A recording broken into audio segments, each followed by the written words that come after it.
नमस्कार साथियों, कैसे हो आप सभी। उम्मीद है सारे अच्छे होंगे। अभिनय शर्मा सर ने जो टेस्ट सीरीज चला रखी है उसमें टेस्ट नंबर 11 का सॉल्यूशन मैं सुनील मुदगल आज कराऊंगा। तो यदि ये वीडियो पसंद आए तो वीडियो को लाइक और चैनल को सब्सक्राइब करना ना भूलें। तो शुरुआत करते हैं टेस्ट की।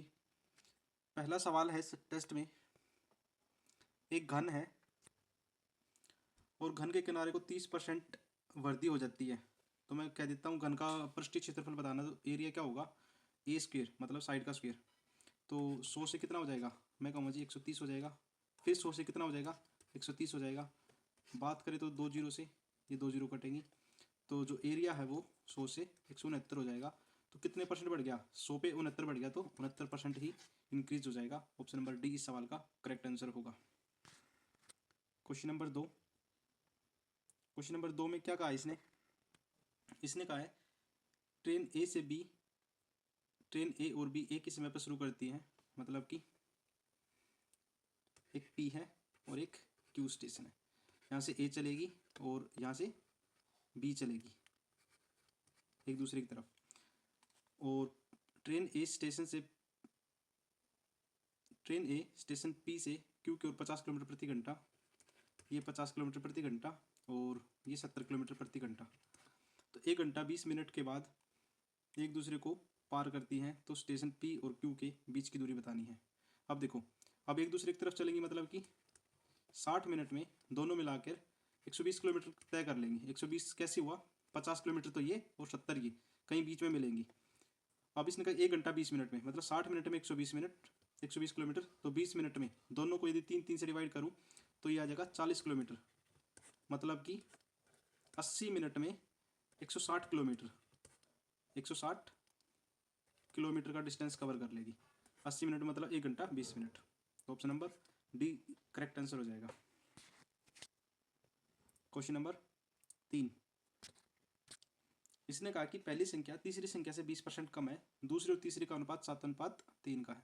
तो 3 संख्या मान लेता हूँ, पहली, दूसरी और तीसरी।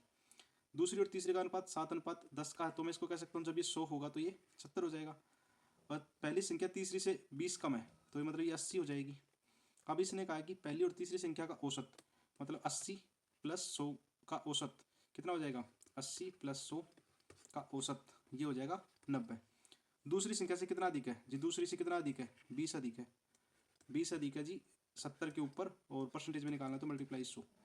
तो 0 से 0 होगा, तो 200/7, जिसको मैं कह सकता हूँ 28 सही 4/7। ऑप्शन नंबर सी वही हमारा आंसर होगा।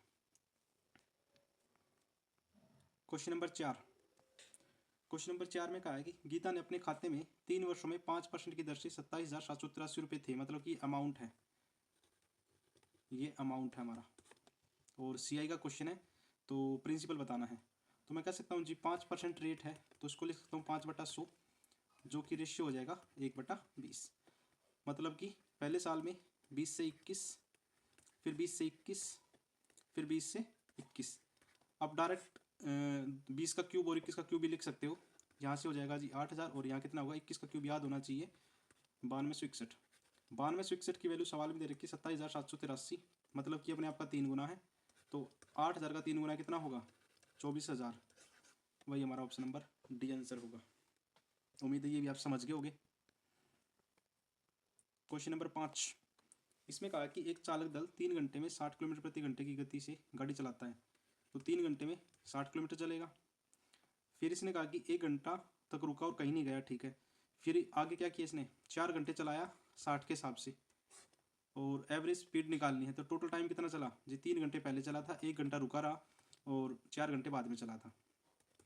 तो 180 प्लस 240/4 और 4 8, 420/8, जिसको मैं कह सकता हूँ जी डिवाइड करूँगा तो 8×5 = 40, 8×2 = 16, 8×5 = 40, तो 52.2। ऑप्शन नंबर ए सवाल का ठीक आंसर होगा। Question number 6। इसने कहा कि दिशा ने 20,000 रुपये की राशि को 9 वर्षों के लिए साधारण ब्याज पर निवेश किया और 33,500 रुपये की राशि होगी। यदि मैं ब्याज की बात करूँ तो कितना हो जाएगा जी, 13,500 रुपये ब्याज हो जाएगा। रेट हमें बताना है, 13,500 गुना में 100 बट्टे में 20,000 गुना 9। मैंने एसआई वाला फॉर्मूला लगाया है, तो तीन 4 जीरो से नीचे की 4 जीरो से ऊपर की 4 जीरो कट की, 9 से कितनी बार जाएगा, 9 से 15 बार, और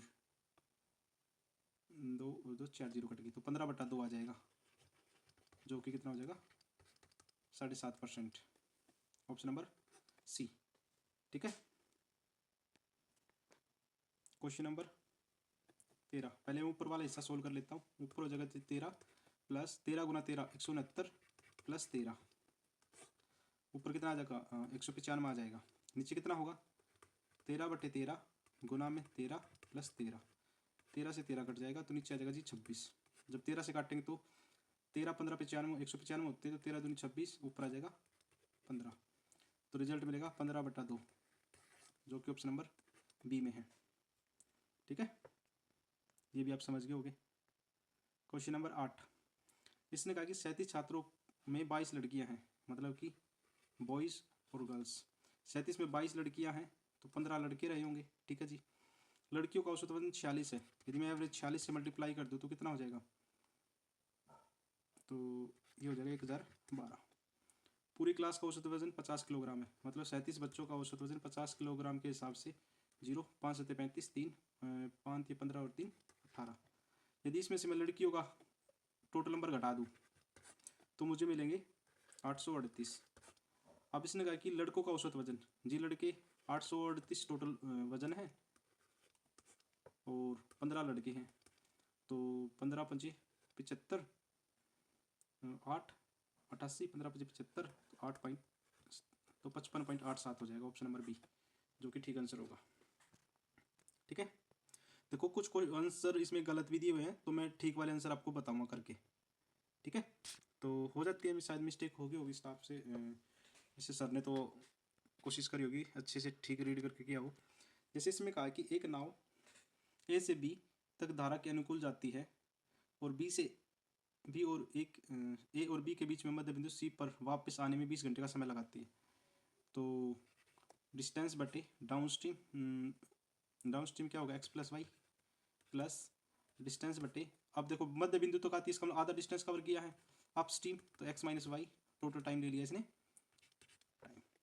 तो डिस्टेंस तो हमें निकालना ही है एक्स प्लस वाई, यदि मैं 10 और 15 को जोड़ दूँ प्लस में, देखो 2 मैंने इसलिए लिया क्योंकि ये मध्य बिंदु तो का ही है, इसलिए मैंने 2 नीचे लिया है, तो 2 10 माइनस 5 बराबर में 20 घंटे। तो डिस्टेंस बटे 15 प्लस डी बटा 10 बराबर में 20, तो एलसीएम आ जाएगा जी 30, तो ये कितना हो जाएगा 2d plus 3d is equal to 20, तो 5d इज इक्वल टू 20 गुना 30, 5 से कटेगा 4 बार, तो डिस्टेंस कितना आ जाएगा 120। ऑप्शन नंबर बी इस सवाल का करेक्ट आंसर है। शायद डी ऑप्शन दिया जो कि मेरे हिसाब से तो गलत है, मेरे हिसाब से बी होना चाहिए। सवाल नंबर 10 पढ़ लो। इसने कहा कि राजू ने एक वस्तु को 10% के लाभ पर बेचा। एक तो राजू जी हैं, एक रवि, और रवि ने रामू को, एक रामू है। राजू ने 10% लाभ पर बेचा तो 100 की चीज़ 110 में बेचेगा। रवि ने रामू को 10% की हानि पर बेचा, तो इसका 10% हानि, तो 110 का 10% हानि, मतलब इसने चीज़ 99 में बेची। रामू ने रवि को चीज़ इतने रुपए भुगतान करता, मतलब इसकी वैल्यू ये है। ठीक है, जब काट लेंगे तो 9 से काट लें, 9 से 11 बार, 9 एकम 9, 9 6 54, 9 5 45, तो एक की वैल्यू कितनी आ जाएगी 15, तो 100 की वैल्यू 1500, 100% की वैल्यू ये आ जाएगी। राजू ने रवि के लिए विक्रय मूल्य, तो विक्रय मूल्य निकाला, मतलब रवि का मूल्य निकालना, 110 की वैल्यू निकालनी है, तो 110 की वजह से यहाँ भी से भी निकाल सकते थे, कोई दिक्कत नहीं है। तो 1500 गुना 110 बटा 100, तो ये आ जाएगा option number C correct answer. ठीक है, चलो क्वेश्चन नंबर 11 की तरफ। क्वेश्चन नंबर 11 में क्या कहा है, इसने कहा ए और बी किसी काम को 4 दिनों में, बी और सी इतने दिनों में। मैं कह देता हूँ जी ए प्लस बी प्लस सी और ए प्लस सी, ये 4 दिनों में, 5 दिनों में और 10 दिनों में। एलसीएम की बात करें तो 20 कह सकता हूँ जी। ठीक है, तो एफिशिएंसी कितनी आ जाएगी 5 4 2। अब देखो यहाँ भी डबल ए और बी या बी सी सी ए, तो मैं कह सकता हूँ जी 2A प्लस बी प्लस सी, ट्वाइस हो जाएगा। और काम कितने दिनों में कर रहे हैं, 5 + 4 + 2, तो ए प्लस बी प्लस सी, 9 4 11/2, ये एक दिन की एफिशिएंसी आ जाएगी तीनों की।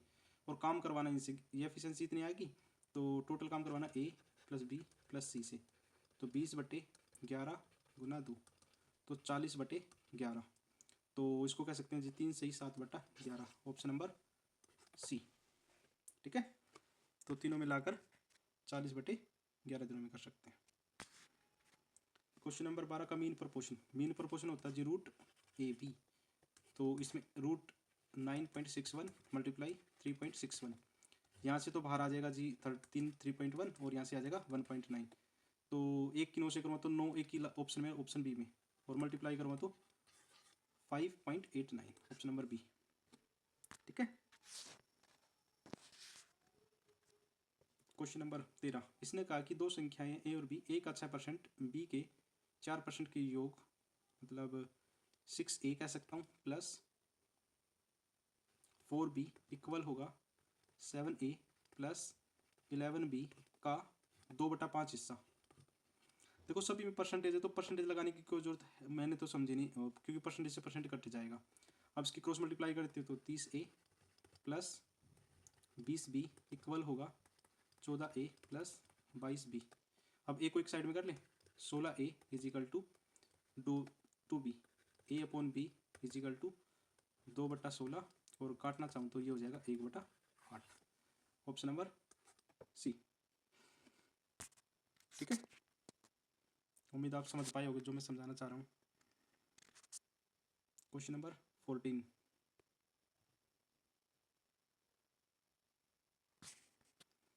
ठीक है, इसने कहा कि 110 मीटर लंबी और 85 मीटर लंबी दो ट्रेन 12 मीटर प्रति सेकंड और 7 मीटर प्रति सेकंड एक ही दिशा में चल रही हैं। अब एक दिशा में चल रही है, इसका मतलब उनकी लंबाई तो जुड़ जाएगी, और उसकी जो स्पीड है वो घट जाएंगी, तो 12 - 7, तो 195/5, 5 से कितनी बार घटेगा, 5 चौक 5 × 15, 4 5 × 45, 39 सेकंड का समय लेगी। और इसमें शायद ऑप्शन मेरे हिसाब से 39 ठीक है, और बाकी सर ने 39 नहीं दे रखा। ठीक है, मुझे जो करेक्ट लग रहे हैं मैं वो बता रहा हूँ आप लोगों को। ये तो और भी ज़्यादा आसान है। इसने कहा कि 77 और 88 मीटर की चाल से चलते हैं, न्यूनतम दूरी बतानी है, मतलब कि HCF बताना है इसमें। HCF किसका, सॉरी LCM बताना है 77 और 88 का, तो इन दोनों का LCM हो जाएगा जी 616। और वैसे भी एक ही ऑप्शन है जो 11 से कट रहा था, क्योंकि 77 और 88 का मतलब 11 कॉमन रहा होगा, तो 11 से एक ही ऑप्शन कट रहा है, सी। क्वेश्चन नंबर 16, इसने कहा एक धातु गोले का व्यास इतना है, तो यहाँ से त्रिज्या कितनी हो जाएगी 3, और इसकी त्रिज्या कितनी हो जाएगी 0.2। पिंग लाकर तार बनाया गया, मतलब 4/3 पाई आर की क्यूब, जो कि इक्वल होगा, तार का मतलब बेलन, बेलन का मतलब cylinder, pi R square H. ठीक है, वैसे तो पाई से पाई कट ही जाएगा, तो 4/3, आर कितना है जी 3 × 3 × 3, और रेडियस कितना इस साइड में 2/10, 2/10 गुना लंबाई निकालना, मतलब एच निकालना है, तो 3 से 3 गया, 2 4 से ये 4 गया, तो एच कितना आ जाएगा जी 900 सेंटीमीटर या 9 मीटर। मेरे हिसाब से इसमें बी आंसर है। ठीक है, क्वेश्चन नंबर 17, सवाल में कहा कि ए बी ओ सी किसी काम को 10 दिनों में, 15 दिनों में और 12 दिनों में कर सकते हैं। तो यहाँ से मैं LCM लेना चाहूँ तो 60 हो जाएगा, 6 15 चौके 60, 15 12 पंजे 60। ए और बी बारी बारी 5 दिनों तक काम करते हैं, मतलब कि ए और बी ने 5 दिनों तक काम किया, और एफिशिएंसी कितनी है जी 6 + 4, मतलब कि 50 काम तो इन दोनों ने मिलकर कर लिया। उसके बाद इन दोनों ने छोड़ दिया और सी शामिल हो गया, तो शेष जो काम है 60 में से 50 काम इन्होंने कर लिया, तो 10 काम बचेगा, वो हम सी से करवा लेते हैं, तो 10/5, तो सी अगले 2 दिनों में काम कंप्लीट कर लेगा, ऑप्शन नंबर डी। ठीक है, उम्मीद आप समझ पाए होगे। क्वेश्चन नंबर 18, क्वेश्चन नंबर 18 में क्या कहा है,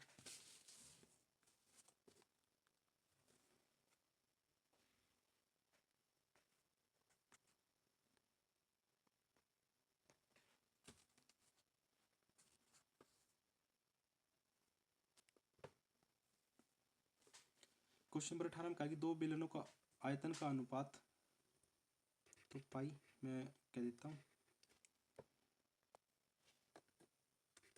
पाई r square h upon pi r square h, जो कि कितना है 13/1। देखो पाई से तो पाई कट ही जाएगा, कोई फर्क पड़ेगा नहीं सवाल पे। उनकी ऊंचाइयों का अनुपात दे रखा है, ठीक है। पहले तो और दूसरे का क्षेत्रफल, तो मैं यहाँ से कह सकता हूँ जी pi r square h equal to 154 दे रखा है, और इसकी हाइट दे रखी है 9, तो कह सकता हूँ जी 22/7 गुना आर स्क्वेयर गुना 9 बराबर में 154। तो 22 से कितनी बार जाएगा 7 बार, ठीक है। सॉरी पाई आर स्क्वेयर, ये दोबारा करता हूँ मैं। जिसका क्षेत्रफल दे रखा मतलब पाई आर स्क्वेयर कितना दे रखा है 154, तो 22/7 R square is equal to 154, 22 सत्ते, तो आर स्क्वेयर कितना हो जाएगा जी 7 गुना 7, मतलब कि रेडियस 7 की पावर 2, तो दूसरे वाले की रेडियस कितनी आएगी 7, तो इसकी जगह मैं पुट कर सकता हूँ 7, और तो इसको यहाँ पुट करना चाहूँ तो आर, तो हमें इसके निकालना है आर स्क्वेयर, और एच कितना दे रखा है जी 13, उसकी आर दे रखी है जी 7 गुना 7 गुना 9 बराबर में 13, तो 13 से 13 कटेगा, R square is equal to 9 गुना 7 का स्क्वेयर, तो यहाँ से निकल जाएगा जी 3 गुना 7, तो रेडियस कितनी आ जाएगी 21 आ जाएगी। ऑप्शन नंबर बी ठीक हो जाएगा सवाल का आंसर फिर, ठीक है। क्वेश्चन नंबर 19, मोहित और रोहित 2200 रुपये लिए हैं।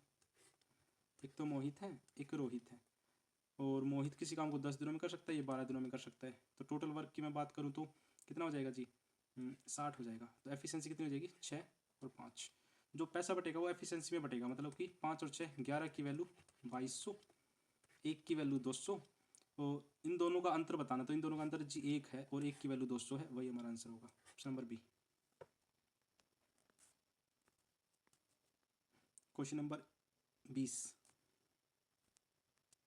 इन्होंने कहा एक आदमी ने 8/5 से मल्टीप्लाई करने को कहा था, सॉरी 5/8 से मल्टीप्लाई करने को कहा था, लेकिन गलती से इसने क्या कर दिया 8/5 से कर दिया। तो क्या करना है क्रॉस मल्टीप्लाई कर दो, ये हमारी ओरिजिनल वैल्यू होगी, ये हमारी फाइनल वैल्यू होगी। तो जी 25 से कितना हो गया 64 हो गया, तो कितने की एरर हो गया गलती होगी 39 की गलती होगी, और परसेंटेज में निकालना तो ओरिजिनल पे मतलब 25 पर, और परसेंटेज के लिए मल्टीप्लाई 100, तो 25 चौके 100, तो कितने परसेंट की गलती होगी 156%। Option number C, option number C इसका आंसर होगा। क्वेश्चन नंबर 21, इसने कहा कि विकास ने 3 परीक्षाएं दी, 3 परीक्षाओं में प्राप्त अंक 3, 5, 6 हैं। तो मैं इसको कह सकता हूँ जी 30, 50 और 60 लिए हैं, और परीक्षा के अधिकतम अंक मतलब कि 7 की जगह मैं 70 कहूँ, 11 की जगह 110 कहूँ, और इसकी जगह 100 कहूँ। तो इसने कहा कि 50% अंक प्राप्त किए, और कितनी परीक्षाओं में 50% से अधिक अंक प्राप्त किए। तो देखो 70 का 50% 35 होता है, तो इसने 50% प्राप्त नहीं किए। 110 का 50% 55 होता है, तो इसने 50 प्राप्त किए, तो ये भी 50% तक नहीं पहुंचा। तो 100 का 50 होता है, तो 50 से ज़्यादा ले रखे, तो एक ही टर्म ऐसी है जिसमें इसने 50% से ज़्यादा लिए हैं, तो वो है लास्ट, तो एक ही योग्यता है। तो कितनी परीक्षा में, एक परीक्षा में 50% से ज़्यादा अंक लिए हैं। क्वेश्चन नंबर 22, एक गिलास का विक्रय मूल्य 1287 रुपये है, और 22% की हानि पर, मतलब 22% हानि मतलब 78% की वैल्यू सवाल में 1287 दे रखी है। तो किससे काट दें 3 से काट दें, 3 दूनी 6, 1 3 छः 18, 3 चौके 12 और 29 3 87, 13 से काट दें 13 दूनी 26, 13 3 39 और 3 13 3 39, 1 की वैल्यू 16.5, तो 100 की वैल्यू तो यहाँ से निकलेगी 1650, मतलब कि ये सीपी रहा होगा। यदि विक्रय मूल्य 1848 हो, मतलब 1848 में बेच दी, तो कितने का फ़ायदा होगा इसको जी, इसको होगा 198 का फ़ायदा हो जाएगा। किसके ऊपर 1650 के ऊपर, और परसेंटेज निकालना तो मल्टीप्लाई 100, 0 से 0 जाएगा, 11 कम 11 11 पंजे 65, 11 कम 11 11 88, 3 छः 18, 3 पंजे 15 और 5 एक मिल जाएगा 2 बार, तो 12% का फ़ायदा हो जाएगा इसको। Option number A. Question number 23 read कर लो, 1080 रुपये 48% के सिंगल डिस्काउंट पर, मतलब कि 1080 पर 48% डिस्काउंट दे दिया तो चीज़ बच गई जी 52%। जब इसको सॉल्यूशन करेंगे तो ये आ जाएगा जी 561.6। अब इसने कहा कि 1080 पर यदि मैं 25% और 20% की दो क्रमागत छूट दूँ, मतलब 25% छूट दे दी तो चीज़ 75 बच गई और 20% छूट दे दी तो 80 बच गई। 20 चौके 100, 20 पंजे 100, 25 दिया 75, 25 चौके 100, 4 से 4 कटेगा, 5 से कितनी बार जाएगा 2, 216 बार, तो 216 दिए 648। तो इनके दोनों के विक्रय मूल्य का अंतर, तो इनका अंतर कितना हो जाएगा जी, अंतर हो जाएगा इनका 86.4। Option number D, option number D correct हो जाएगा। क्वेश्चन नंबर 24, इसने कहा है कि यदि समय अवधि 5 वर्ष की वृद्धि होती है तो 6,000 रुपये की राशि पर साधारण ब्याज 3600 रुपये की वृद्धि होती है। तो साधारण ब्याज 3600 है, 6,000 प्रिंसिपल है, 5% के हिसाब से रेट हमें बतानी है। देखो 2 जीरो से 2 जीरो कट गई और 60 से कितनी बार जाएगा, 6 6 36 60 बार, 5 से कितनी बार जाएगा 12 बार, तो रेट कितना आ जाएगा जी 12%। Option number B. Last question आ गया है, उम्मीद है अब तक आप समझ पाए होगे अच्छे से। देखो उसने कहा कि एलसीएम और एचसीएफ बताना है, एलसीएम और एचसीएफ का रेशियो बताना है। तो 12 24 36 का एलसीएम आप सभी निकाल सकते हो, 72 होगा और एचसीएफ होगा 12, तो रेशियो बनाएंगे तो 6 1 हो जाएगा। Option number C. उम्मीद है मैं आप लोगों को ये सॉल्यूशन समझा पाया हूँगा। तो यदि आप लोगों को ये सॉल्यूशन समझ में आया हो तो वीडियो को लाइक और चैनल को ज़रूर सब्सक्राइब करें। तो थैंक यू ये वीडियो देखने के लिए, और आपका दिन और रात शुभ हो।